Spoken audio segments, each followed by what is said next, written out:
Hello সবাইকে, কেমন আছো সবাই? আশা করি সবাই অনেক ভালো আছো, সুস্থ আছো। সকাল থেকে উঠে একটার পর একটা কাজ করেই চলেছি।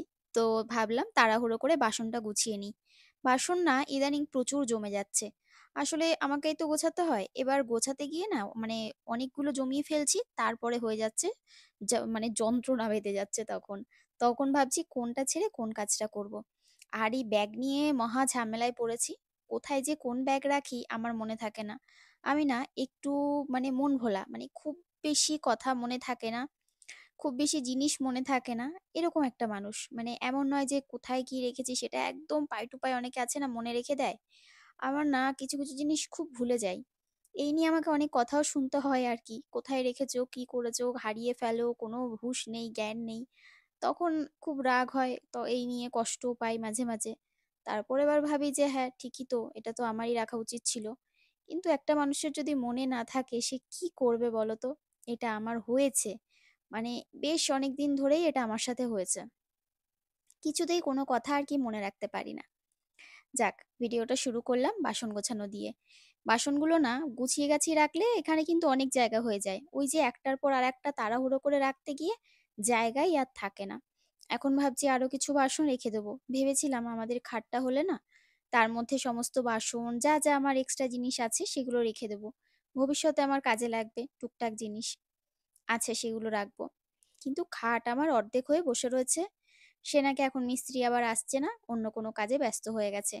কি করি বলো? এই নিয়ে আর এক ঝামেলায় পড়েছি।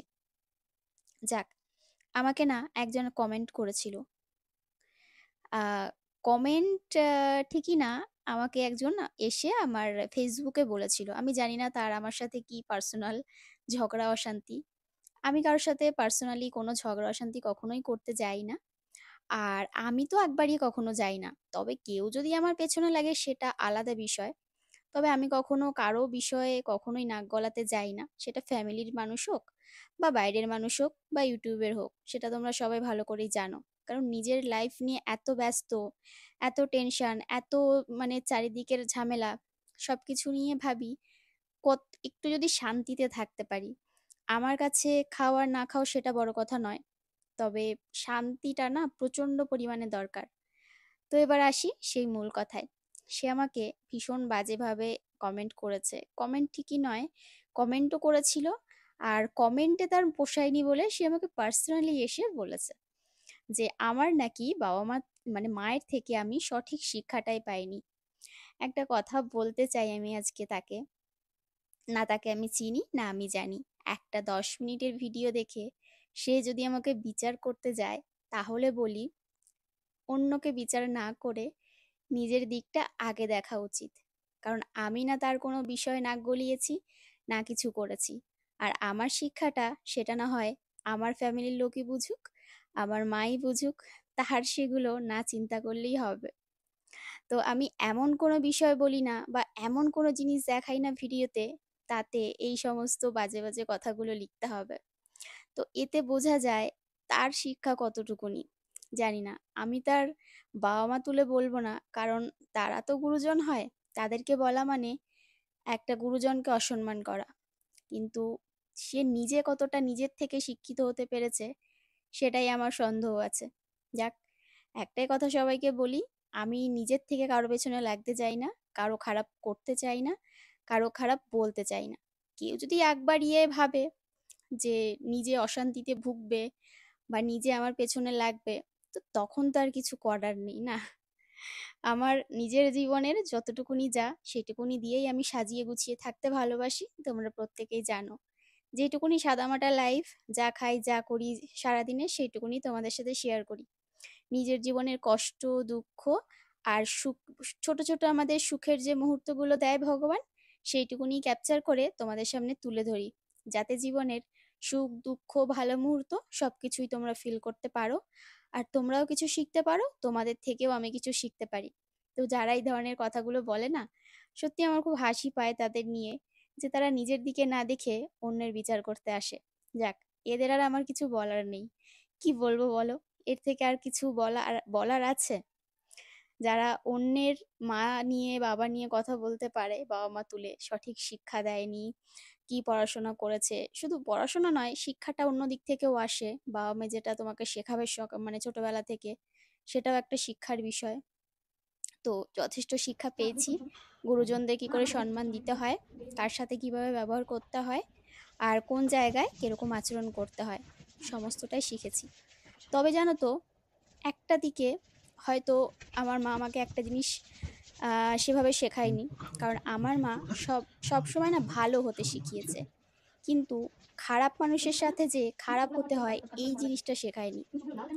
তাই সে আমাকে যত বাজে, বাজে কথা বলেছে, আমি যদি চাইতাম আমিও অনেক খারাপ, খারাপ কথা বলতে পারতাম। কিন্তু ওই যে মায়ের থেকে খারাপ শিক্ষাটাই কখনো পাইনি। যেই কারণে ওই কথাগুলো আর বলতে পারিনি। তবে হয়তো ছোটবেলা থেকে এইটা ভীষণ দরকার ছিল যে, যে যেমন তার সাথে তেমন ব্যবহার করা উচিত। যেমন আমি আমার মেয়েকে শেখাই, যে তোমাকে ভালোবাসবে তার প্রতি সম্মান সর্বদা, সে তোমার মাথার ওপরে থাকবে। কিন্তু যে তোমার খারাপ চাইবে, যে তোমার কষ্ট দেবে, তার তোমার জীবনে তার তোমার কাছ থেকে সম্মান পাওয়ার কোনো যোগ্যতা নেই।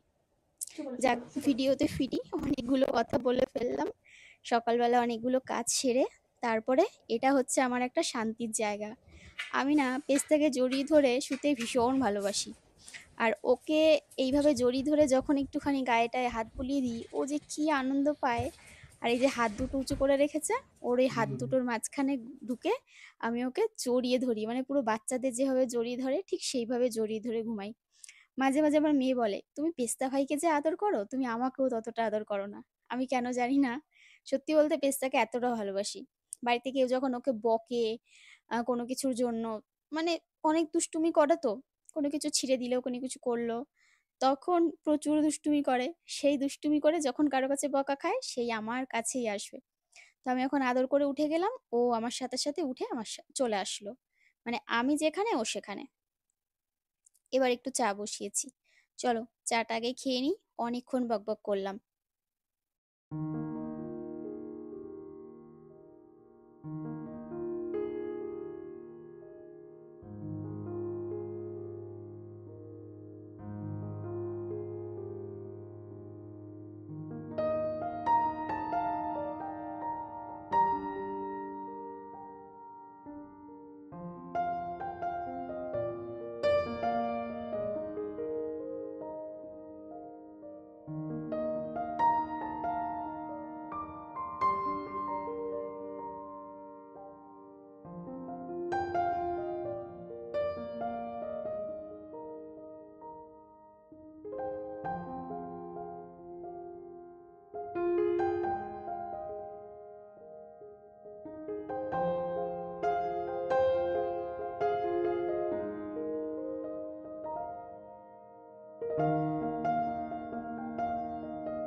কি রান্না করবো আজকে বুঝে পাচ্ছিলাম না। প্রথমে তো ইচ্ছা ছিল একটু নিরামিষ কিছু রান্না করব, কারণ তোমাদেরকে তো বলেইছি যে এখন প্রতিদিন মাছ মানে খাই না আর কি সেভাবে। ভালো লাগে না, মাঝে মাঝে একটু নিরামিষ খেতেও ভালো লাগে। তো এই যে এবার মাছ ছিল ফ্রিজে, এই মাছটা না ঝোল করলে আবার অতটা ভালো লাগে না। তো ভাবছিলাম এটা দিয়ে কি করব, কবে করব। কারণ এটা যদি শুধু একটা মানে প্রধান আইটেম হিসাবে রাখি রান্নার, তাহলে কেউ সেভাবে খাবে না। তো যদি একটা মানে ওই ডালের সাথে বা কিছুর সাথে করি, তাহলে হয়তো খেয়ে নেবে। তো ভাবলাম যে তাহলে এক কাজ করি, এখানে এই যে কুমড়ো ভাজা, আরো আজকে সব ভাজাভুজি মাখা এই সমস্ত করব, ডাল করব। আর তার সাথে পেঁয়াজ দিয়ে মাছটা ভাজা করে নিই। তাহলে কি হলো, মাছটা সবাই খেয়ে নিল, ডালও খাওয়া হয়ে গেল, সব দিকেই হলো। আর এটা কি মাছ বলো তো, এটা হচ্ছে খয়রা মাছ। তো খয়রা মাছ কে এনেছিল না, আমার ঠিক মনে নেই, আমি এনেছিলাম না। যাই হোক, ফ্রিজে দেখলাম না, আমি খয়রা মাছ আনিনি। আমি সব মাছ আনি না, আমি খুব কমই আনি, মানে আমি খুব বুঝে শুনে মাছ টাছ কিনি। মানে উল্টোপাল্টা মাছ আমি কিনি না। উল্টোপাল্টা মানে এই নয় যে আমি খুব দামি মাছ কিনি, সেই না। মানে ওই কাটা খয়রা মাছে প্রচন্ড কাটা। ওই একটু একটু ভাজা খাওয়ার জন্য ঠিক আছে, কিন্তু অনেকটা বা কিছু আমি কিনি না, ভালো লাগে না খেতে। আর এদিকে দেখো, ডালটা সেদ্ধ করে নিয়েছিলাম প্রেসার কুকারে, তো ডালটাকে একটুখানি ভালো করে ঘুটে নিচ্ছি। আর ডালটাকে বসিয়ে দেবো, ফোড়ন ফোড়ন দিয়ে দেবো, আর ওদিকে ভাতও বসিয়ে দিয়েছি। আর ওই যে কালির যে হাঁড়িটা, মানে যেটা ওই ওপরের উনুনে রান্না করি, সেই হাঁড়িটাই আর কি বসিয়ে দিয়েছি ভাত। আর এদিকে আমি একটু জলও খেয়ে নিচ্ছি, কারণ শরীরটা একটু খারাপ লাগছে ওই জন্য। আর এই যে আমাদের ওই বাড়ির থেকে কলা দিয়ে গেছিল, সেই কলাটাই পেকে গেছে দেখলাম। তো সেটাকেই নিয়ে ঘরে আসলাম, উজ্জ্বলকে বললাম খাবে, বলছে হ্যাঁ ছাড়িয়ে দাও খাই। আর আরেকজন কলা দেখে লেজ নাড়াতে নাড়াতে গেছে আমার পেছন পেছন, তো তেনাকেও একটু দিলাম, খেলো। আমি একটা খেলাম। আর মেয়ে তো এখন নেই ঘরে, তো মেয়ে আর খায়নি, পরে খেয়েছিল। তো দেখো কলাটা খেয়ে নিয়ে এদিকে আবার শুকনো লঙ্কা ভেজে নিলাম। আর এবার দিলাম পেঁয়াজ। পেঁয়াজটাকে দিয়ে পেঁয়াজটাকে একটু ভাজা ভাজা করে নিচ্ছি। এটা দিয়ে ভাবছি কিছু একটা মাখবো। না, এটা দিয়ে মাছ করব। পেঁয়াজটা ভেজে এর মধ্যে মাছটা দিয়ে দেবো। আর আরেকটা যে পেঁয়াজ রয়েছে ওটা আবার অন্য কিছু করব। ওটা আবার ডালে দেবো। তো দেখো এদিকে শুকনো লঙ্কা আর পেঁয়াজটা একসাথে দিয়ে মাছটাকেও দিয়ে দিলাম। এবার একটু মিক্স করে নিলাম। ব্যাস, এইভাবে কিন্তু খেতে বেশ ভালো লাগে। আর ওদিকে বেগুন ভাজবো ভাবছি, আর তার সাথে কুমড়ো ভাজবো। কুমড়ো ভাজা খেতে আমার বেশ ভালো লাগে। আবার কুমড়ো না মাখা খেতেও ভালো লাগে, মানে সেদ্ধ করে একটু অল্প করে পেঁয়াজ একটু লঙ্কা বা শুধু একটু সর্ষের তেল একটু লঙ্কা দিয়ে মাখলেও বেশ ভালো লাগে। আহ তো সব থেকে ভালো লাগে কাঁচা কুমড়ো, যেটা তো ওটা সবসময় তো পাওয়া যায় না, ওটা তো সিজনাল তোমার সবজি। আর এদিকে দেখো এবার ফোড়নে দিয়ে দিলাম তোমার ফোড়ন আর পাঁচ ফোড়ন না জিরে দিয়েছিলাম বোধহয়। হ্যাঁ, জিরে দিয়েছিলাম আর অল্প একটু বোধহয় পাঁচ ফোড়নও দিয়েছিলাম, মনে নেই ঠিক। আর এবার এর মধ্যে দিয়ে দিলাম তোমার পেঁয়াজ, দিয়ে শুকনো লঙ্কা দিলাম।